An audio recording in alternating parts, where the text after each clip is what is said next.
ഛേ, മുറിക്ക് പുറത്ത് റേഞ്ച് ഇല്ല.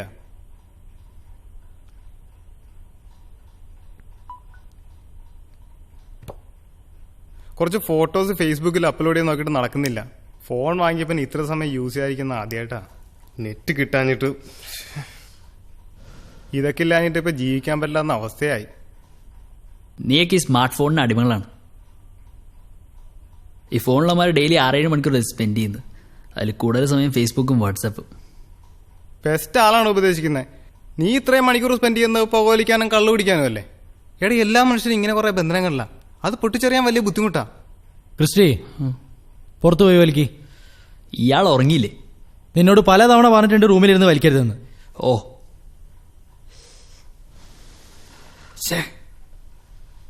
ഈ ഹരി, നീ ആ ജനൽ ഓർന്നിട്.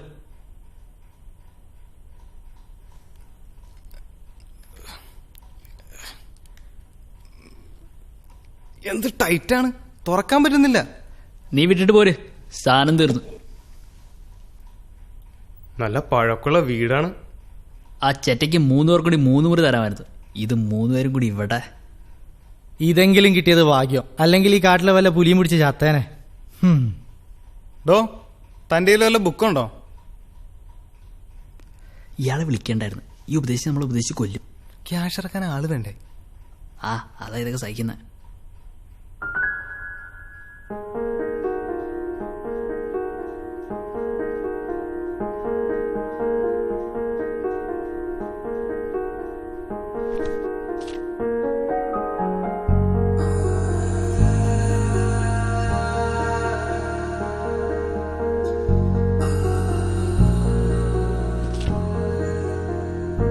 ഞാൻ ശ്രീധരൻ, കോട്ടയത്താണ് വീട്. കൂടെ ജോലി ചെയ്തിരുന്ന സുഹൃത്തുക്കളെ മകളുടെ വിവാഹത്തിന് ക്ഷണിക്കാനാണ് ഞാൻ ഈ നാട്ടിലെത്തിയത്. വർഷങ്ങൾക്ക് ശേഷമുള്ള കൂടിക്കാഴ്ച ആയതുകൊണ്ട് കുശലാന്വേഷണം പറഞ്ഞ് സമയം പോയതറിഞ്ഞില്ല. ബസ് സ്റ്റോപ്പിലെത്തി എനിക്ക് അവസാന ബസ് നഷ്ടമായി. ഇരുന്ന് മുഷിഞ്ഞ ഞാൻ അല്പനേരം നടക്കാൻ തീരുമാനിച്ചു. നടന്ന് ഞാൻ ഈ വീട്ടിലെത്തി. വളരെ ക്ഷീണിച്ച ഞാൻ ഈ വീടിന്റെ വരാന്തയിൽ കിടന്നു. പിന്നെ എണീക്കുമ്പോൾ ഞാൻ ഈ മുറിക്കുള്ളിലാണ്. മുറിയിലെ വാതിലും ജനലുകളും അടഞ്ഞുകിടക്കുന്നു. എത്ര ശ്രമിച്ചിട്ടും തുറക്കാൻ പറ്റിയില്ല. പുറത്തു നിന്നുള്ള ഒരു ശബ്ദവും കേൾക്കുന്നില്ല. മുറിക്കുള്ളിലെ നിശബ്ദത മാത്രം. മുറിക്കുള്ളിൽ പരതുമ്പോൾ ഈ ഡയറി പ്രത്യക്ഷപ്പെട്ടു. ഡയറി വായിച്ച ഞാൻ അത്ഭുതപ്പെട്ടു. ഇതുവരെ നടന്ന സംഭവങ്ങളെല്ലാം എന്റെ കൈയക്ഷരത്തിൽ അതിൽ എഴുതിയിരിക്കുന്നു. കൂടാതെ എന്റെ മരണസമയവും സന്ദർഭവും വരെ അതിൽ കുറിച്ചിരിക്കുന്നു. ഒരു സത്യം ഞാൻ മനസ്സിലാക്കിയിരിക്കുന്നു. ഇതൊരു അസാധാരണ മുറിയാണ്. ഇവിടെ വരുന്നവരൊക്കെ തൊട്ടടുത്ത ദിവസങ്ങളിൽ മരിക്കും. ഈ മുറി നമ്മുടെ എന്താ? വാതിൽ തുറന്നിട്. വലിച്ചതിന്റെ സ്മെല്ല് ഇതുവരെ പോയിട്ടില്ല.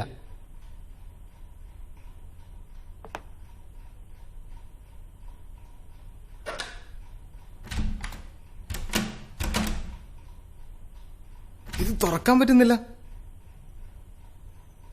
ആരിക്ക്, ഞാൻ തുറക്കാം. ഇത് പുറത്തുനിന്ന് ലോക്കായതാണ്.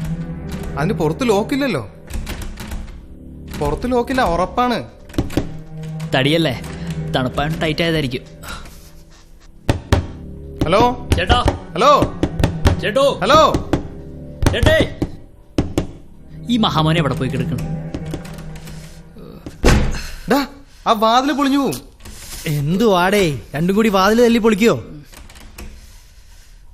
ആദ്യം ജനൽ തുറക്കാൻ പറ്റിയില്ല, ഇപ്പം വാതില് കേട്ടോ. മുറിയിലെ വാതിലും ജനലുകളും അടഞ്ഞുകിടക്കുന്നു. എത്ര ശ്രമിച്ചിട്ടും തുറക്കാൻ പറ്റിയില്ല. ഇതൊരു അസാധാരണ മുറിയാണ്.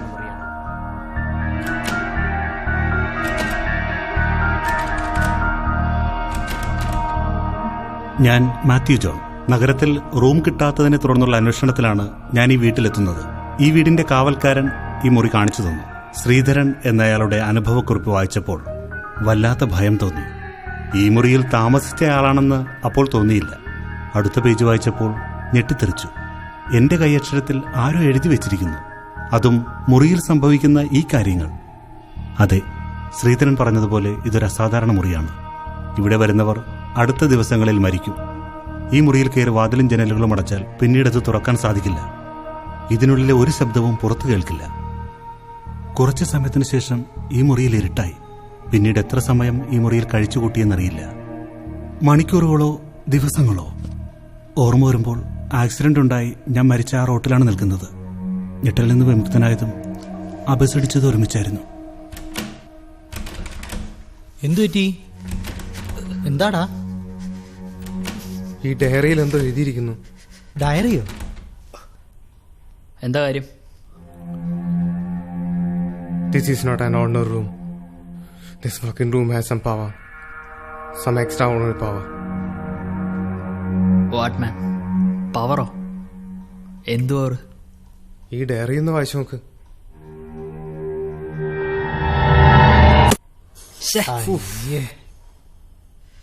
ഹരി, എൻ്റെ ലൈറ്റർ അവിടെ ഉണ്ട്, ഇങ്ങോട്ടേ. എടാ താഴെ വിടുന്ന തോന്നുന്നത്. എവിടെ പോയി കിടക്കും? കിട്ടിയോടാ? ക്രിസ്റ്റി, നീ എവിടാ? Christy, Christy, പേടിപ്പിക്കാതെടാ. നിനക്കെന്തു പറ്റി? വാതിലാനിപ്പോ തുറന്നുതരാം. ക്രിസ്റ്റി, ഇനി കറണ്ട് വന്നിട്ട് നോക്കാം. ഇനി കറണ്ട് വരില്ല. നമുക്ക് എങ്ങനെയെങ്കിലും ഇതിനുള്ളിൽ നിന്ന് പുറത്തു കിടക്കണം. കറണ്ട് വരില്ലേ?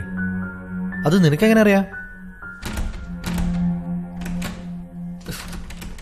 ഹോ, ഇവനെന്താ പിന്നെ ഈ കാണിക്കുന്നത്?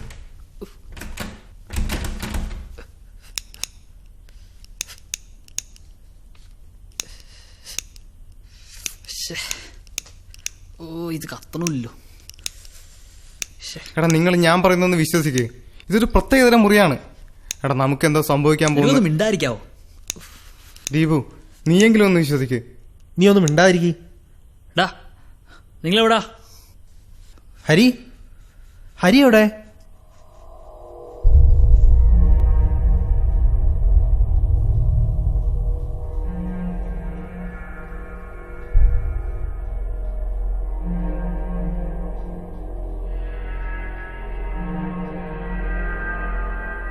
ഇത് കണ്ടാണ് നീ ടെൻഷൻ ആവുന്നത്? തള്ളിക്കളയാവുന്ന ഒരു കാര്യമായിട്ട് എനിക്ക് തോന്നുന്നില്ല. നീ വിശ്വസിച്ചോ? ഇതിൽ എഴുതിയിരിക്കുന്ന ഓരോ കാര്യവും നമ്മളിപ്പോൾ അനുഭവിച്ചുകൊണ്ടിരിക്കുകയാണ്. വിളിച്ചിട്ട് ആരും വരുന്നില്ല, ഇരുട്ടാകുന്നു. എനിക്കെന്തോ സംതിങ് റോങ്. നീയൊക്കെ പറഞ്ഞിരുന്നോണ്ട് എന്താ പ്രേതം ഉണ്ടെന്നാണോ? നാണമില്ലേ ഇങ്ങനെയൊക്കെ ചിന്തിക്കാൻ? നമുക്കിടത്തോ പണി തരാനായിട്ട് കിളവൻ ചെയ്യുന്ന വേലയാണിത്. വാതിന് ചെല്ലും തുറക്കാൻ പറ്റാത്ത അയാൾ പുറത്തുനിന്ന് ലോക്കിത്തോണ്ടാണ്, അല്ലാതെ പ്രേതവും മണ്ണാങ്കട്ടയൊന്നുമല്ല. നീ വിശ്വസിക്കണ്ട. അവനത് വായിച്ചിരിക്കട്ടെ, നീ വാ, നമുക്ക് വിളിക്കാം. ഹരി, നീ വായിക്ക്.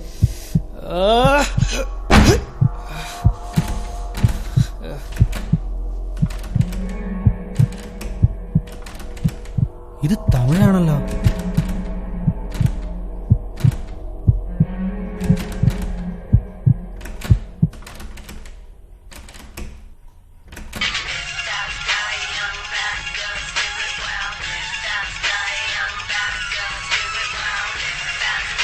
എടുക്കടാ. ஹலோ ஹலோ, உங்களுக்கு தமிழ் தெரியாதுல்ல, அதான் நான் கூப்பிட்டேன்.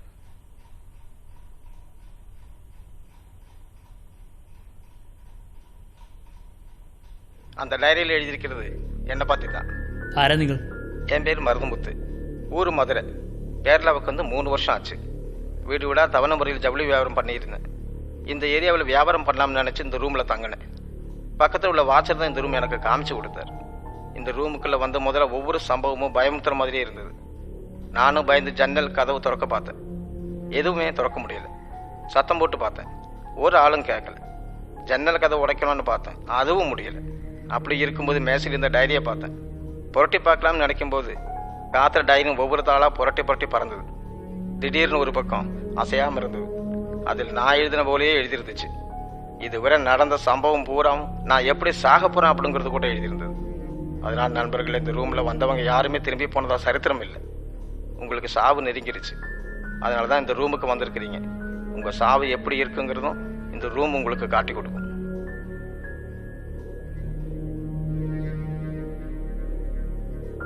Hello hello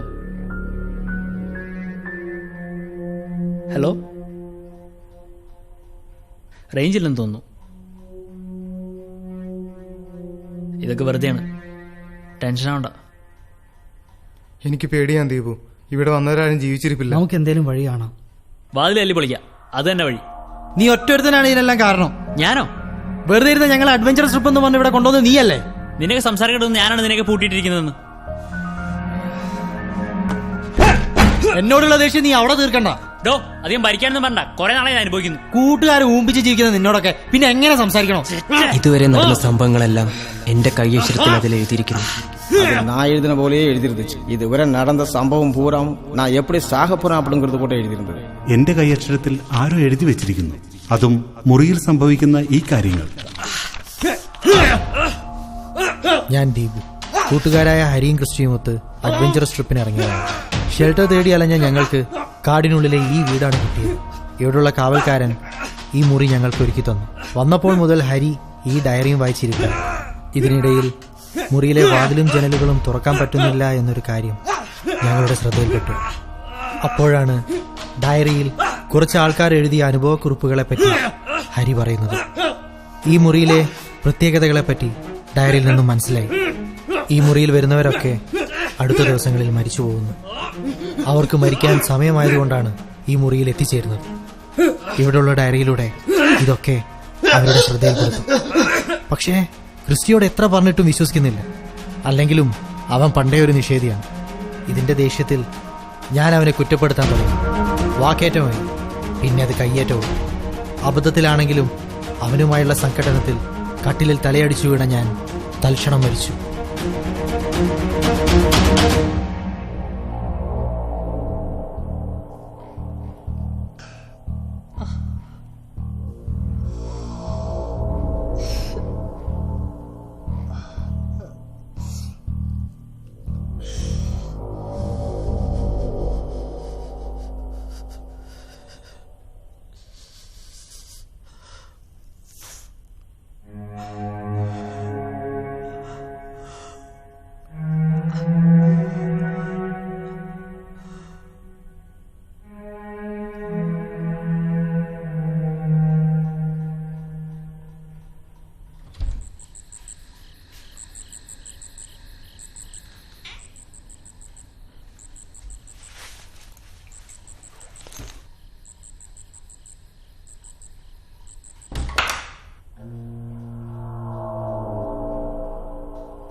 Thank you.